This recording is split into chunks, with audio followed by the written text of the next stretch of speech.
Ciao a tutti, io sono Sara e bentornati nel mio canale. Nel video di oggi vi mostro come fare le due cuciture a mano più importanti. Vedremo infatti come fare un'imbastitura a mano e una cucitura dritta a mano, che di fatto è la stessa che si fa di solito con la macchina da cucire, per capirci. In questo modo, anche se non avete ancora una macchina da cucire, potete comunque iniziare a fare qualche progettino di cucito semplice cucendo a mano. Questo è un video della serie sulle basi del cucito. Se volete vedervi gli altri video trovate una playlist nel mio canale. Negli scorsi video vi ho parlato di come imparare a cucire da autodidatta e di quali sono i vari strumenti che vi servono per iniziare a cucire. I prossimi video di questa serie saranno sempre più pratici, vi mostrerò come fare le principali cuciture con la macchina da cucire e poi man mano come fare orli, come fare i bordi degli abiti, come attaccare le zip, bottoni eccetera eccetera, insomma ci sono un sacco di cose che vorrei mostrarvi. Quindi niente, se non lo avete ancora fatto iscrivetevi al canale e attivate la campanella così non vi perderete tutti questi nuovi video. Iniziamo con l'imbastitura a mano. Innanzitutto, che cos'è l'imbastitura e a cosa serve? L'imbastitura è una cucitura a punti lunghi, veloce da fare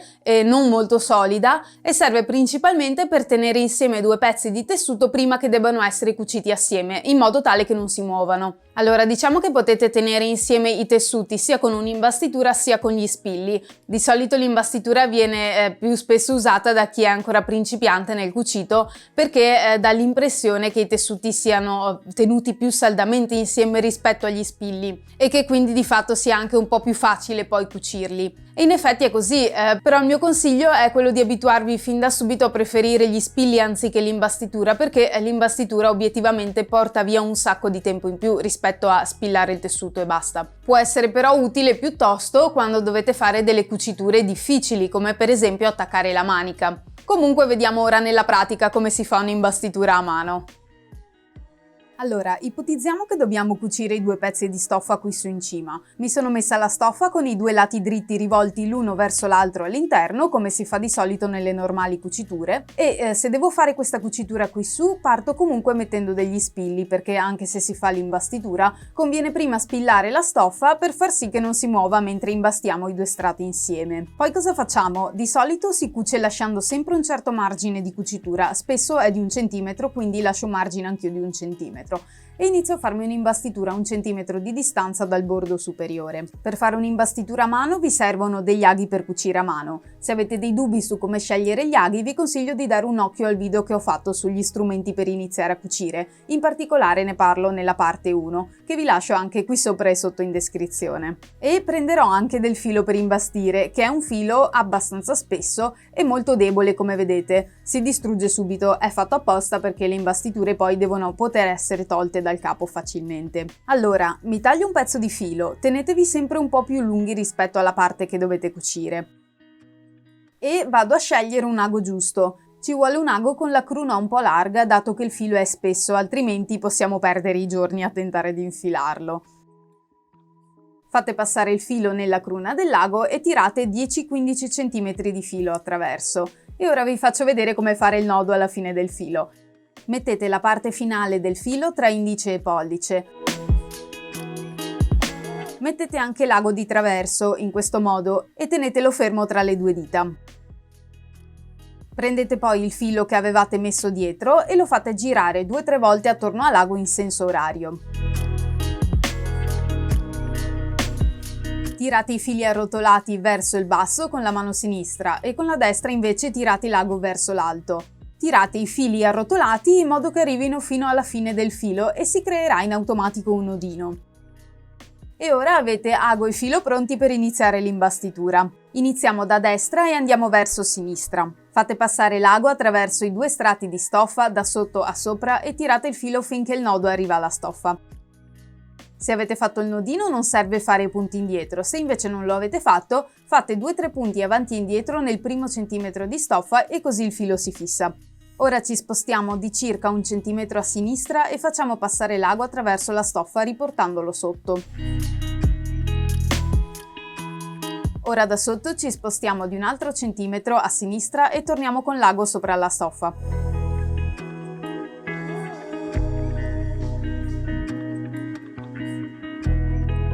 Andate avanti 1 centimetro e tornate sotto.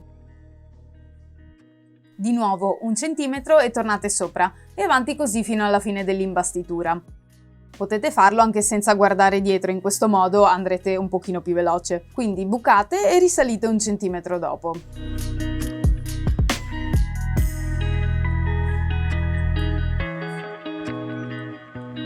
Chiaramente, in base allo scopo per cui fate l'imbastitura, può essere che sia più conveniente farla con punti più corti, di mezzo centimetro, in questo modo.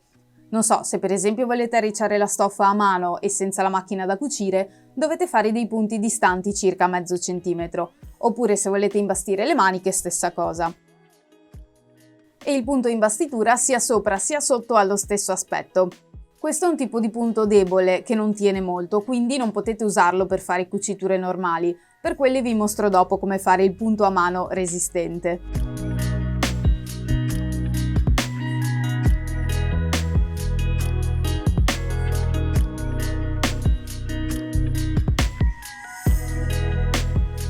Quando arrivate alla fine, per finire la cucitura potete semplicemente entrare e uscire dal tessuto 2-3 volte nello stesso punto o appena a fianco.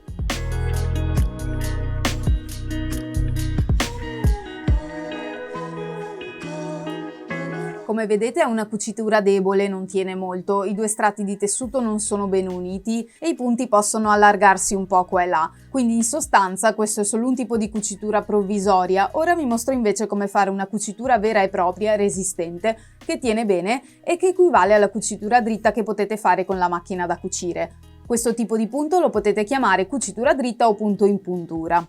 Come prima simuliamo una cucitura vera e propria a 1 centimetro di distanza dal bordo superiore e stavolta uso un filo normale e non da imbastitura, che è lo stesso che usereste per fare una normale cucitura con la macchina da cucire. Anche qui nel primo video sugli strumenti per iniziare a cucire parlo anche dei vari tipi di filo, quindi se volete un piccolo approfondimento vi consiglio di dare un occhio a quel video. Mi taglio un po' di filo più lungo di quello di prima, lasciatelo lungo circa il doppio rispetto alla cucitura che dovete fare, perché questa volta andremo sopra e sotto al tessuto in tutti i punti della cucitura, mentre prima andavamo solo sopra o solo sotto. Ora vi faccio vedere. Questa volta, avendo un filo più fino, prendo un ago con la cruna più piccola e faccio un nodino alla fine del filo.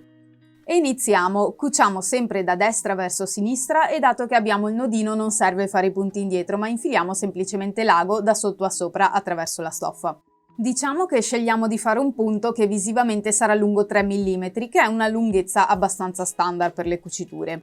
Vado quindi indietro di 3 mm dal punto di uscita del filo, porto l'ago sotto alla stoffa e risbuco fuori sopra 6 mm dopo, cioè a 3 mm di distanza dal punto di uscita iniziale.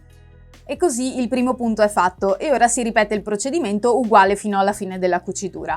Quindi vado indietro di 3 mm, entro con l'ago nella stoffa a fianco alla fine del primo punto e risbuco sopra 6 mm dopo e il secondo punto è fatto. Torno indietro di 3 mm, entro nella stoffa dove finisce il secondo punto e torno fuori 6 mm dopo e avanti così fino alla fine.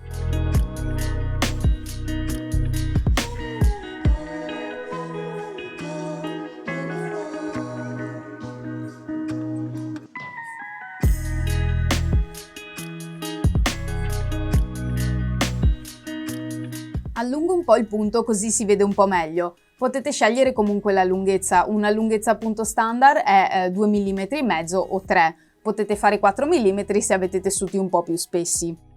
Potete anche segnarvi dove va fatta la cucitura prima di iniziare, così da andare più dritti. Usate un gesso o una penna cancellabile che va via con il calore. Comunque, essendo un punto lungo da fare, come vedete, sconsiglierei di fare abiti interi in questo modo, se no non finite più. Consiglierei di usarlo per cucire abiti o accessori di piccole dimensioni, per tutto il resto consiglio di procurarvi una macchina da cucire. Ho anche appena fatto un video sui vari tipi di macchine da cucire in cui do dei consigli su come sceglierla in base alle proprie esigenze, vi lascio anche quello qui sotto in descrizione. E questo punto in puntura è anche quello che dovete usare in tutti quei casi in cui dovete cucire delle piccole parti di un abito in cui la vostra macchina da cucire non riesce ad arrivare o per il quale sarebbe più complicato ingegnarsi a trovare un modo di cucire quel pezzettino con la macchina che cucire a mano. E vi mostro che aspetto ha la cucitura tra i due strati di stoffa. Questa volta ci sono molti più fili che passano attraverso e il filo passa nello stesso punto sia sopra sia sotto della stoffa. Quindi è una cucitura decisamente più resistente rispetto all'imbastitura.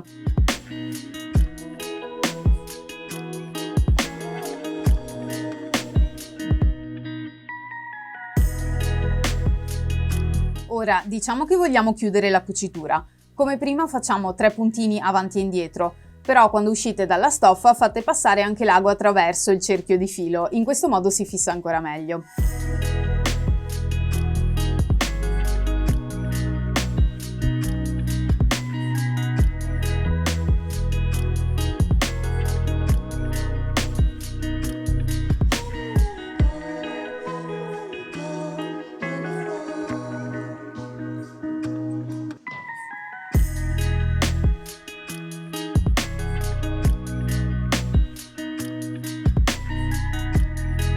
Vi mostro come risulta una volta finito il lavoro. Dovreste stirare i margini prima aperti e poi verso lo stesso lato, comunque l'aspetto finale è questo. Della cucitura vedete ben poco, quindi l'importante è che la cucitura sia dritta, non è necessario essere precisissimi al millimetro sulla lunghezza di ogni singolo punto, alla fine praticamente non si vedrà. Bene, per il video di oggi è tutto, io spero che vi sia stato utile, lasciate un mi piace e scrivetemi nei commenti qui sotto al video se c'è qualcosa nello specifico che vi piacerebbe vedere nei prossimi video o che vorreste imparare a fare. Non dimenticate di seguirmi anche su Instagram perché ho pensato di coinvolgervi sempre di più nella scelta degli abiti che realizzerò nel canale e quindi da qui in avanti inizierò a fare anche dei sondaggi in cui vi chiedo un po' le vostre preferenze. Ci vediamo al prossimo video, ciao ciao!